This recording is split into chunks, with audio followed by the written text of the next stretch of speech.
Hi, எல்லோருக்கும் வணக்கம். Big Boss season 8 Tamil கொண்டாட்டம். இன்றைக்கி வந்து செகண்ட் பார்ட் வந்து பார்த்திங்கன்னா ரிலீஸ் ஆகி பயங்கரமான ஒரு டெலிகாஸ்ட் ஆகிருக்கு.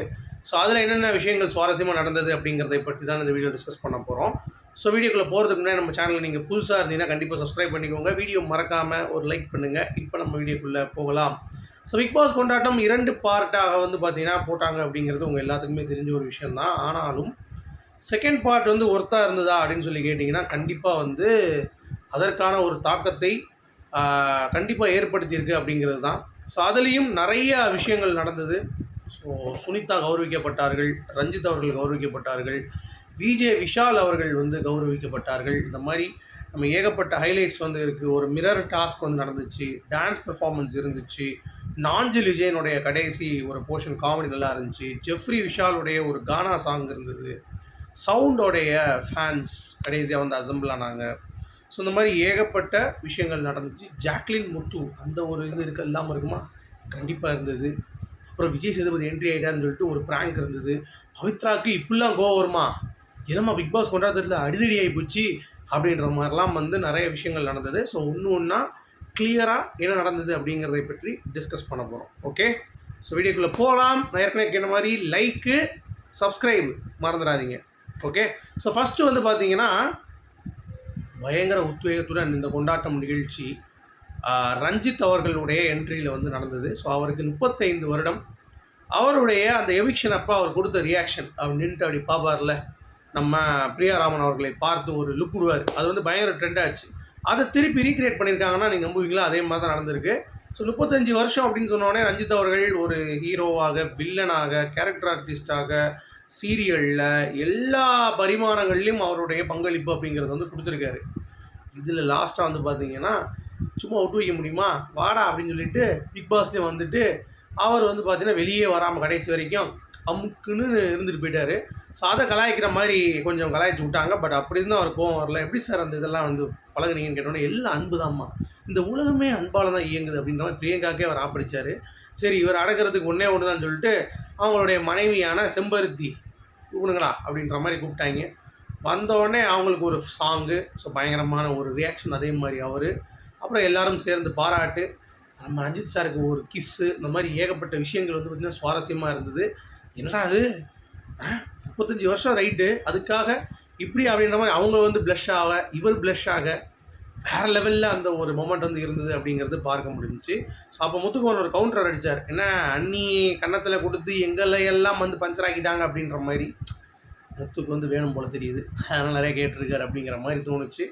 ஸோ அந்த ஒரு ஃபார்மெட்டில் ரஞ்சித் அவர்களுடைய இது முடிஞ்சோடனே பயங்கர பில்டப் எல்லாருமே. விஜய் சேதுபதி வரார், வாங்க வாங்க வாங்க அப்படின்ட்டு பார்த்தா விஜேஎஸ்ன்னு சொல்லிட்டு ஒரு இட்லி குண்டானுக்கு சின்ன சைஸில் ஒருத்தன் வர மாதிரி வந்து பார்த்திங்கன்னா நம்ம சபரி அப்படின்னு சொல்லிட்டு ஒருத்தன் உள்ளே வரான், விஜேஎஸ் சபரி அப்படின்னு சொல்லிட்டு அவனை தான் விஜே சேதுபதி அப்படின்ட்டாங்களாம்.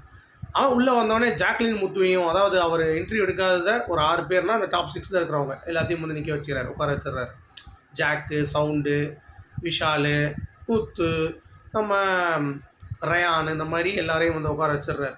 உட்கார வச்சு ஒவ்வொருத்தவங்களுக்கும் ஒவ்வொரு விஷயங்கள் பண்ணுறாரு. அதில் குறிப்பாக வந்து சொல்லணுன்னா ஜாக்லின் அண்ட் முத்துவோடைய லவ் ரீக்ரியேட் பண்ணுறாரு. அதாவது அவங்க 2 பேருக்குள்ளே வெளியே ஒரு ட்ரெண்டுங்க இருக்குல்ல, ஜாக்மூ அப்படின்னு சொல்லிட்டு. ஸோ முத்துக்குமரன் ரொம்ப அழகாக ஹேண்டில் பண்ணார். ஜாக்லினும் வந்து பார்த்திங்கன்னா அதற்கு நல்ல ஒரு ரெஸ்பான்ஸு. ஸோ பைக் வாங்கியிருக்கேன் வரியா அப்படின்னு சொல்லி சொன்னோடனே அப்படி ஒரு லவ் சீன் மாதிரி வந்து எனாக்ட் பண்ணி காமிச்சா நல்லா இருந்தது. அது மட்டும் இல்லாமல் பவித்ரா இவ்வளோ கோவரமா, நீ எப்படி 25 நாள் இருந்த அப்படின்னோடனே இவை இறங்கி செஞ்சுட்டா. என்னையா 125 நாள் நான் இருந்தேன் சொல்லிட்டு இருக்கீங்க, நான் என்ன பண்ணேன் உங்களுக்கு தெரியுமா, நான் சும்மா இருந்தால் மக்கள் வச்சுருப்பாங்களா, என்னை எந்த லெவலுக்கு வந்து மக்கள் வந்து வச்சுருந்தாங்கன்னா இந்த 125 நாள் இருக்கும் அப்படின்ற மாதிரி இறங்கி விஜய் சரபரியை மொட்டை அடிச்சு விட்டாங்க. அந்த அளவுக்கு வந்து அடிக்கிளி சும்மா கிடையாது. ஃபயர் மோட் பவித்ரா வந்து பார்த்தீங்கன்னா அப்படியே ஆன் பண்ணி வச்சு பிக் பாஸ் கொண்டாட்டத்தில் எங்கடா அடிதடி இல்லை, நான் கொடுக்குறேன்டா அடிதடி அப்படின்ற மாதிரி ஒரு அடிதடி வந்து கிரியேட் பண்ணிட்டாங்க பவித்ரா. இது லிஸ்ட்லேயே இல்லையே அப்படின்ற மாதிரி இருந்துச்சு, பயங்கரமாக இருந்தது. அப்புறம் விஷாலுக்கு வந்து நீ என்டர்டெய்னராக சொல்லிட்டு லைட்டாக கலாய்ச்சி விட்டு அவருக்கு என்டர்டெய்னர் சொல்லிட்டு ஒரு விருது வச்சுட்டாங்க. அப்படி என்னடா என்டர்டெயின் பண்ணுறேன் அப்படின்ற மாதிரி விஷாலை நம்ம திரும்பி பார்த்தா கூட ஒன்றுமே தெரியலையே அப்படின்ற மாதிரி தான் இருக்குது. பட் இருந்தாலும் அவன் ஒரு சைடில் முட்டு கொடுக்குறான், நான் என்டர்டெய்னர் சொன்னால் தான் என்டர்டெய்னராக இருப்பேன்றான். அதே மாதிரி அவங்க விஜய்டிலேருந்து நீ என்டர்டெய்னர் சொல்லி அதே மாதிரி நீ ஃபார்மேட் பண்ணியே, சரிடா என்னடா பண்ண அப்படின்னா என்டர்டெய்னர் பண்ணா அப்படி சொல்லிகிட்டே இருக்கணுமா, அப்போ தான் என்டர்டெய்னர் ஆவானா. ஆக மொத்தம் பிக் பாஸ் முடிஞ்சு அடுத்த பிக் பாஸே வரப்போகுது. அப்படி இருந்து என்டர்டெயினாக இன்னும் ஆகலை விஷால். விஜய் டிவி நம்பிடுச்சு அதை, என்டர்டெயின்மெண்ட் ஆவரான்னு சொல்லிட்டு அவனுக்கு ஒரு என்டர்டெயின்மெண்ட் அப்படின்ற மாதிரி கிளாப் அடிச்சு ஒரு சின்ன செக்மெண்ட் வச்சு அருணை வந்து கூப்பிட்டு வச்சு ஒரு விஷயம் பண்ணியிருக்காங்க விஷாலுக்கு. அப்படி என்ன பண்ணிட்டு அந்த பிக் பாஸ்க்கு விஷாலுக்கு வந்து பார்த்தீங்கன்னா வெற்றி விழா நல்லா கொண்டாடுறீங்கடா அப்படின்ற மாதிரி தான் இருந்துச்சு. இது ஒரு பக்கம் இருக்கட்டும். அடுத்து அருண் பிரசாத்துக்கு எதுவுமே இல்லை. ஏன்டா எல்லாத்துக்கும் கொஞ்சம் தண்ணி காமிச்சிங்க, அருண் பிரசாத்துக்கு ஏதாவது காமிக்க வேண்டாமா அப்படின்ற மாதிரி இருந்துச்சு. பாவமாக இருந்தது பார்க்குறது அருண் பிரசாத். சரி விடுங்க. அடுத்து A23 ரம்மி மோட்டர் பைக் கொடுத்தாங்கல்ல, அது வந்து முத்து கொடுக்குறாங்க. ஸோ அதுக்கு வந்து ஒரு 5 பேர் சேர்ந்து அவர் வெல் விஷயம்னு சொல்லிட்டு சாச்சனா, வர்ஷினி, சுனிதா இவங்க எல்லாம் வந்து அந்த இதை ஓப்பன் பண்ணுறது, அந்த கிஃப்ட்டில் பின்னாடி அவர் அப்படியே ஏறி உட்காடுறது. பின்னாடி நம்ம தீபக் முத்து எங்கனாலும் நான் பின்னாடி இருப்பேன் அப்படின்ற மாதிரி அவர் வந்து ஏறி அந்த பைக்குக்கு வந்து போஸ்ட் கொடுத்தது எல்லாம் நல்லா இருந்தது. நம்ம சுனிதாவுடைய 15 வருடம் பயங்கரம். உள்ளே வந்து ஒரு ஆர்டிஸ்ட்டாக உள்ளே வந்து என்ன இவ்வளோ ஷோஸ் டான்ஸ் ஆடியிருக்காங்க. குக்வித் கோமாளி, பிக் பாஸ், விஜய் டிவியில் என்ன ஷோ இல்லை, எல்லா ஷோலையும் சுனிதா இருப்பேன் அப்படின்ற மாதிரி உள்ளே இருந்து, அதே மாதிரி அஞ்சுதாமல் இப்போ இருக்கா அப்படின்ற மாதிரி எல்லாருமே சுனிதாவுக்கு ஒரு 15 வருஷம் அப்படி கொண்டாடுறாங்க. அது ரொம்ப அற்புதமாக இருந்தது. அதுலேயும் டிஎஸ்கே ஒரு ஆக்டர் இருக்கார்ல, அவர் பிக் பாஸ் வரதா இருந்தது. அவர் வந்து விஜய் சேதுபதி வாய்ஸ் எடுக்கிறதா இருக்கட்டும், நிறைய விஷயங்கள் வந்து சௌந்தர்யா பற்றி பேசுகிறாங்க, அதெல்லாம் நல்லா இருந்தது அந்த போர்ஷன். அடுத்து ஒரு டான்ஸ், மஞ்ச புடவை கட்டி ஒரு ஹீரோயின் இறக்குறோம் சார் அப்படின்ற மாதிரி சொன்னால் 3 ஹீரோயின் இறக்கிட்டாங்க. சௌந்தர்யா, சுனிதா, அனிதா இல்லை ஆனந்தி, 3 பேருமே சும்மா பிச்சு பின்னி பேரில் எடுத்து அந்த டான்ஸ் பெர்ஃபார்மன்ஸை ஒரு எலிவேஷன் கொடுத்தாங்க பாருங்கள், வேறு மாதிரி இருந்தது. That is good. அப்புறம் ஒரு மிரர் டாஸ்க் கொடுத்தாங்க. அதில் மூஞ்செல்லாம் அப்படி வச்சுட்டு ஒவ்வொருத்தனும் வந்து பார்த்தீங்கன்னா மிரர் முன்னாடி நின்று பயங்கரமாக ரியாக்ஷன் கொடுத்துருந்தாங்க. அது கொஞ்சம் ரொம்ப பயங்கரமாக இருந்தது. ஏன்டா இப்படிலாம் கொடுக்குறீங்க, பயமாக இருக்கடா அப்படின்ற மாதிரி. அப்படி சுவாரஸ்யம் இல்லை. அப்புறம் ஜெஃப்ரி, விஷால் இவங்க 2 பேரும் பெருசாக சாதிச்ச மாதிரி இவங்க வந்து கானா சாங் மூலமாக எல்லாத்தையும் வந்து பஞ்ச் பண்ணுறாங்களாம் மஞ்சரியை.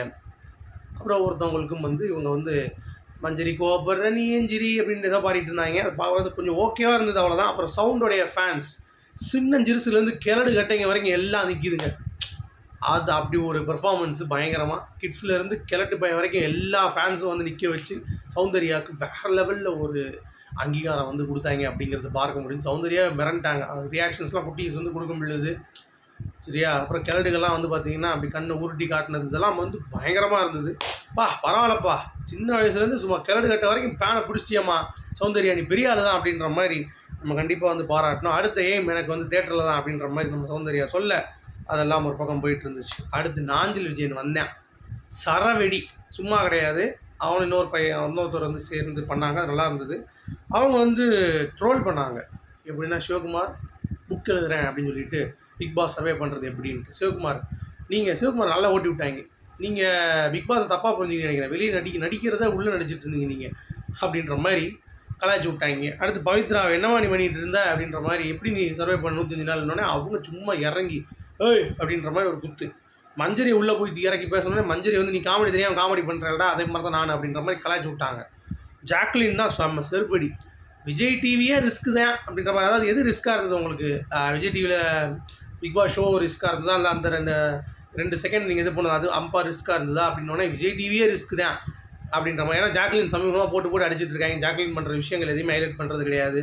ஜாக்லின் ஓரம் கட்டிட்டாங்க. அதை ரொம்ப அழகாக வந்து பார்த்தீங்கன்னா எலிவேட் பண்ணி ஜாக்லின் வந்து ஒரு நல்ல ஒரு செருப்படி விஜய் டிவிக்கு வந்து கொடுத்தாங்க அப்படிங்கிறது தான். விஜய் டிவி வந்தாலும் ரிஸ்க் தான் அப்படின்ற மாதிரி ஒரே போடு. அடுத்து நம்ம ரவீந்தர், நம்ம பிக் பாஸ் ரிவ்யூன்னு சொல்லி பீத்திட்டு இருப்பார்ல, அவரை பிடிச்சி செஞ்சு விட்டாங்க. என்னையா நீ ஆளை வந்து நல்லா பெருசாக இருக்க, என்னப்பா பண்ணிட்ட அப்படின்ற மாதிரி கூப்பிட்டு வச்சு உன்னை உள்ளே கொண்டு வந்து விட்டா நீ வந்து மண்டையை கழுவி விடுறேன் பார்த்தா ஒன்றை மண்டையை கழுவிட்டாங்க வச்சு அப்படின்றவொடனே ஆமாம் நான் ஒத்துக்கிட்டாப்புல.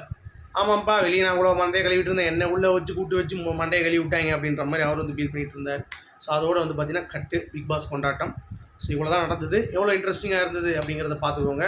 மற்றபடி வேறு எதுவும் இல்லை சுவாரஸ்யமாக, இதுதான். ஸோ உங்களுடைய கருத்துக்கள் என்ன அப்படிங்கிறத கண்டிப்பாக கமெண்ட் செக்ஷனில் சொல்லுங்கள். மீண்டும் அடுத்த சந்திப்போம். அது வரைக்கும்